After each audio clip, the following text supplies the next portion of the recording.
जय हिंद दोस्तों, मैं मुन्ना आप लोग को अपने YouTube चैनल पर स्वागत करता हूं। देखिए, पिछले वीडियो में हम लोग प्रश्नावली 3.1 देखे थे, लेकिन अब देखेंगे 3.2 के। और 3.2 में थोड़ा सा बेसिक कंसेप्ट जान लेते हैं, उसके बाद से 3.2 के क्वेश्चंस देखेंगे। चलिए देखते हैं। उसका ये समीकरण दो चर वाला रैखिक समीकरण है ना, तो इसमें युग्म होता है, तो उसमें युग्म में मतलब दो समीकरणों के बारे में पढ़ेंगे। तो उसमें दो समीकरण है, तो A1 B1 और C1 और A2 B2 और C2 ये अचर राशि है और XY चर राशि है। तो XY ये चर राशि है, तो इसका घात क्या है? एक है, क्योंकि ये रैखिक समीकरण का अर्थ है कि इसका जो घात है वो क्या है? एक है।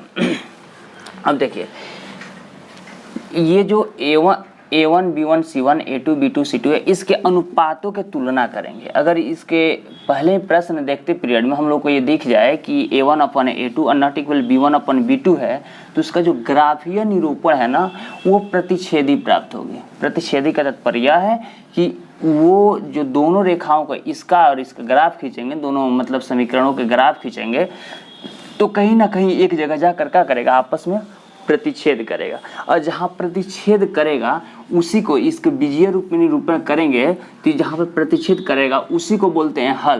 तो इसका केवल एक हल प्राप्त होगा। क्या होगा? केवल एक हल प्राप्त होगा, जिसको क्या बोलते हैं? अद्वितीय हल बोलते हैं। क्या बोलते हैं? अद्वितीय हल। और जिसका हल प्राप्त होता है उसको क्या बोलते हैं? संगत बोलते हैं। क्या बोलते हैं? संगत बोलते हैं। अब देखिए, दूसरे नंबर में आता है कि A1/A2 बराबर B1/B2 बराबर C1/C2। इसका जब ग्राफीय रूप में निरूपित करेंगे तो ये आपस में संपाती होगा। संपाती का तात्पर्य है कि एक रेखा दूसरे रेखा के ऊपर प्राप्त होगा। बात है समझ में? और जब एक रेखा दूसरे रेखा के ऊपर प्राप्त होगा, तो आप देख रहे हैं कि प्रत्येक बिंदु क्या होगा? आपस में मिलते हुए रहेगा। तो इसीलिए इसको क्या बोलते हैं? अनेक हल। इसका बीजीय गणित निरूपण जो करेंगे ना, तो उसका अनेक हल प्राप्त होगा। और ये भी क्या होगा? संगत होगा। जब संपाती होता है ना, तो उसको आश्रित भी बोलते हैं। तो ये भी क्या होगा? इसका हल प्राप्त हो रहा है, तो ये संगत होगा। ठीक है। अब तीसरा नंबर A1/A2 बराबर B1/B2 बराबर C1/C2 है। ये एक समांतर रेखा प्राप्त होगी। जब इसको ग्राफीय रूप में निरूपण करेंगे ना, तो समांतर मतलब एक रेखा एक दूसरे रेखा से कुछ दूरी पर, एक बराबर दूरी पर आगे की तरफ बढ़ती रहेगी। इसका कोई हल नहीं प्राप्त होगा। कोई हल नहीं प्राप्त होने का यहाँ तात्पर्य है कि ये रेखा एक रेखा, ये दोनों रेखा कभी मिलेगा ही नहीं। जब मिलेगा नहीं तो वो हल प्राप्त नहीं होगा। और जब हल प्राप्त नहीं होगा तो उसको क्या बोलेंगे? असंगत बोलेंगे। बात आ रही है समझ में? तो अब जो एक्सरसाइज 3.2 का प्रश्न है उसके बारे में देखते हैं। हाँ देखिए, ये पहला नंबर प्रश्न कह रहा है, निम्नलिखित समस्याओं में रैखिक समीकरणों के युग्म बनाइए और उनके ग्राफीय विधि से हल ज्ञात कीजिए। अब इसमें ग्राफीय विधि से हल करना है। उसमें पहला नंबर क्वेश्चन कह रहा है, कक्षा 10 में है। कक्षा 10 के 10 विद्यार्थियों ने एक गणित की पहली प्रतियोगिता में भाग लिया। मतलब 10 विद्यार्थी है 10वीं क्लास में, और एक गणित के पहली प्रतियोगिता में भाग लिया है। यदि लड़कियों की संख्या लड़कों की संख्या से 4 अधिक हो, लड़कियों की जो संख्या है लड़कों की संख्या से कितना? 4 अधिक हो, तो प्रतियोगिता में भाग लिए लड़कों और लड़कियों की संख्या ज्ञात कीजिए। चलिए, इस तरह के क्वेश्चन में पहले हम लिखते हैं, माना कि लड़कियों की संख्या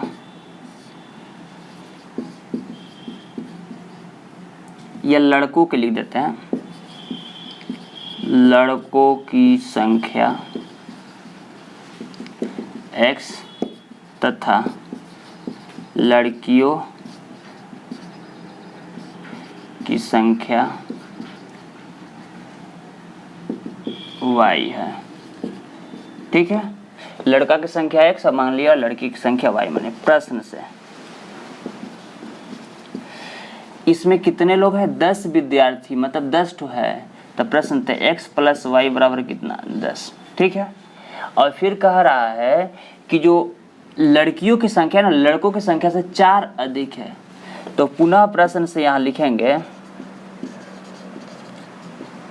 प्रश्न से तो x बराबर y लिख देंगे, ठीक है, x बराबर y।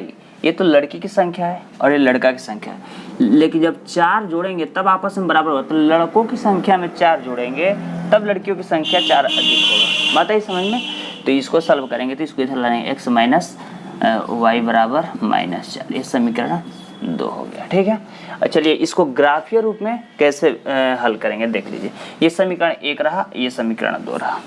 लिखेंगे समीकरण 1 को हल करने पर, तो समीकरण 1 है ना, x प्लस वाई बराबर कितना 10। तो y बराबर 10 माइनस क्या होगा x होगा। इसका सारणी बना लेंगे, क्योंकि ये कहा है, पहले ही कहा दिया है कि हमको किसके से हल करना है, ग्राफीय विधि से हल करना है, ठीक है ना। तो ये ग्राफीय विधि से ही हम हल कर रहे हैं, ठीक है। x y, x मान हम एक बार 3 से शुरुआत करते हैं, 3 तो y का मान 7, x मान 4 तो y का मान 6, x मान 5 तो y का मान 5, ठीक है। अब लिखते हैं समीकरण 2 को हल करने पर। समीकरण 2 यही ना है, समीकरण 2 पहले ही ऊपर कह दिया है कि y बराबर क्या दिया है, x प्लस 4। पहले ही ऊपर देखिए ना, ये पहले ही दे रखा है, तो इसको ना लेकर ऊपर से ही हम हल कर लेते हैं, ठीक है। इसका भी सारणी हम बना लेते हैं,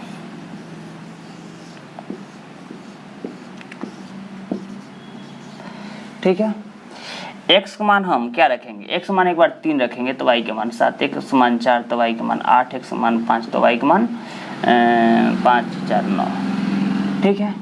अब इसको इन दोनों का ग्राफ खींचने को प्रयास करते हैं। तो चलिए यहाँ पर हम ग्राफ अब ऊपर से साफ कर देते हैं, क्योंकि हम लोगों का ये सब तो प्राप्त हो ही गया है, इसको साफ कर दे रहे हैं। चलिए देखिए,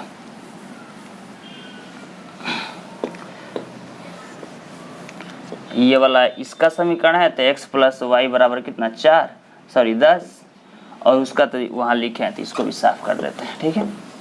चलिए, यह हमारा y, यह हमारा x, ठीक है, x डैश y और y डैश। चलिए यहाँ पर लिखते हैं 1 2 3 4 5 6 7 8। इधर भी माइनस में चले जाएंगे तो -1 -2 -3 -4 -5 -6, मतलब इधर ज़्यादा लिखने की, क्योंकि देखिए सब प्लस में है तो इधर इतना ज़्यादा लिखने की ज़रूरत नहीं है। हम x y को केवल प्लस वाले को ज़्यादा लिखेंगे, 3 4 5 6 7 8 9 तक लिखना चाहिए, क्योंकि 8 तो यहाँ भी है तो 8 यहाँ भी लिख लेते हैं। ये 8 9 तो ऐसे ही दिख रहा है ना, ये 9 तक। तो क्या करें, इसको थोड़ा और नीचे ले लेते हैं, ठीक है, बढ़िया रहेगा। और इसको थोड़ा और इधर ले लेते हैं, मतलब इसको मान लेते हैं y और इसको मान लेते हैं x, ठीक है, ऐसे भी हो जाएगा। तो हम यहाँ ले लेते हैं,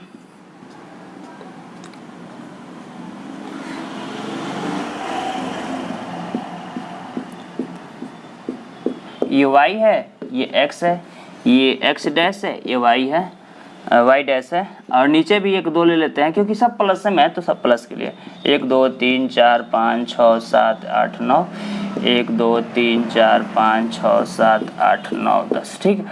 चलिए x का मान 3 तो y का मान 7, x का मान 3 y का मान 7, यहाँ की बात कही गई है। x मान 4 y का मान 6, x मान 4 y का मान 6, यहाँ की बात कही गई है। x मान 5 y का मान 5, x मान 5 y का मान 5, यहाँ की बात कही गई है।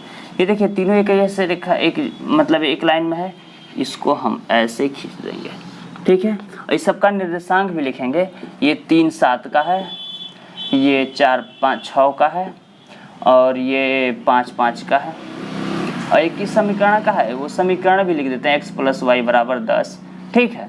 और इसको खींच लेते हैं, देखिए x मान 3 y का मान 7, यही के बाद कहा गया x मान 4 y का मान 8, x मान 4 y का मान 8, थोड़ा यहाँ पर आ जाएगा, ठीक है ना। और x मान 5 y का मान 9, x मान 5 y का मान 9 यहाँ पर आ जाएगा, यही ना बात है। चलिए तो ये 5 और 9 का है, और ये 4 8 का है, ठीक है, और ये वही है। और इसके लिए आलेख ऐसे खींचेंगे, ठीक है। तो ये हमारा जिसका ये y बराबर x प्लस 4। अब आप कहोगे कि सर ये इसका पता कैसे चलेगा कि लड़कों की संख्या कितना है और लड़कियों की संख्या कितना है? तो ध्यान से देखिए आप लोग, यहाँ पर कट रहा है, यहाँ पर कट रहा है, तो यहाँ पर x बराबर क्या है 3 और y बराबर क्या है, y बराबर 7 है। ठीक है, इसका तात्पर्य यह है कि यह है लड़कों की संख्या और यह है लड़कियों की संख्या। बात है समझ में? तो इससे पता चल गया कि लड़कों की संख्या 3 थी और लड़कियों की संख्या 7। तो अब देखते हैं अगला क्वेश्चन। हाँ चलिए देखते हैं। ये दूसरा नंबर कह रहा है क्वेश्चन, 5 पेंसिल तथा 7 कलमों का मूल्य कितना दे रखा है, 50 रुपया। जबकि 7 पेंसिल और 5 कलमों का मूल्य क्या दे रखा है, 46 रुपया। मतलब 5 पेंसिल और 7 कलमों का मूल्य 50 और 7 पेंसिल और 5 कलमों का मूल्य 46। तो पेंसिल और कलम का मूल्य ज्ञात करना है, वो भी किस विधि से हल करके, ग्राफीय विधि से हल करके ज्ञात करना है। बात आ रही है समझ में? चलिए हम देख लेते हैं।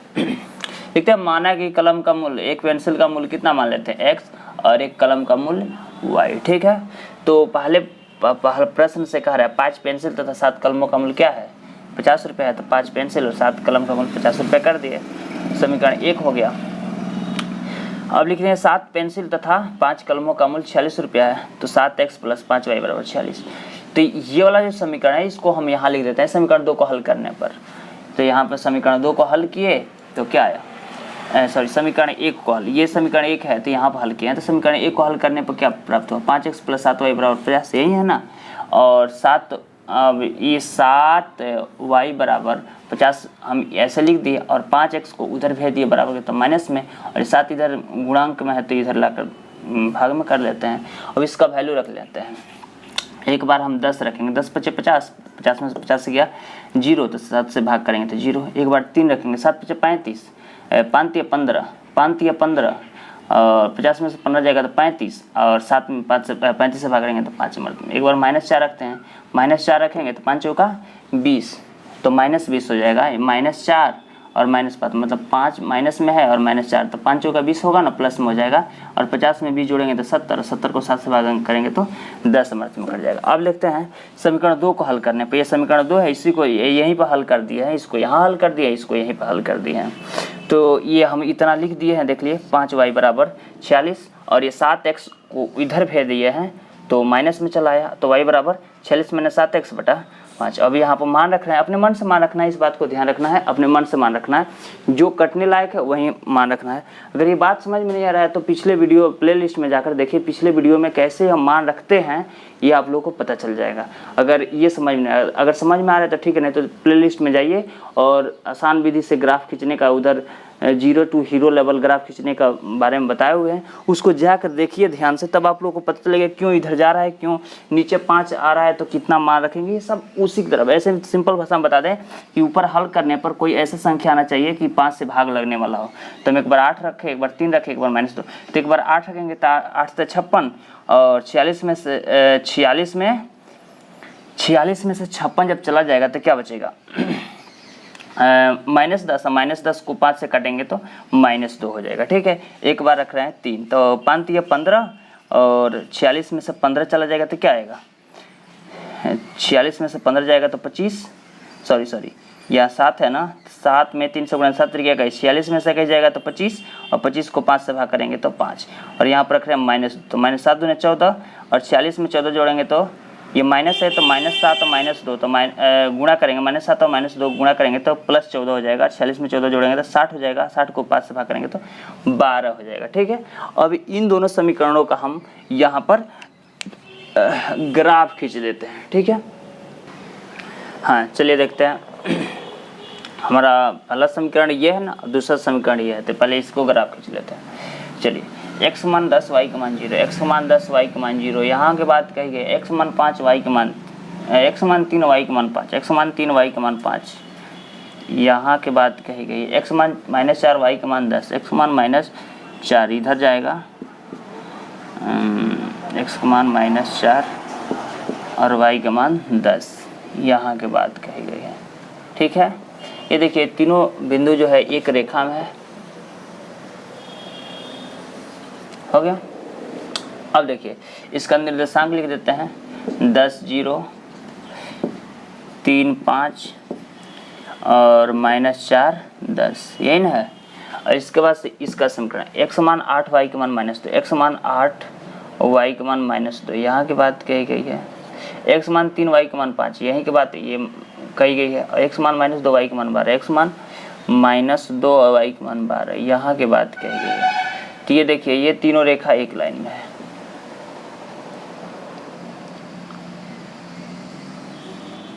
ठीक है, तो इसका भी निर्देशांक लिखना पड़ेगा -2, 12 और इसका भी निर्देशांक लिखना होगा 8 और -2। ठीक है, अब देखिए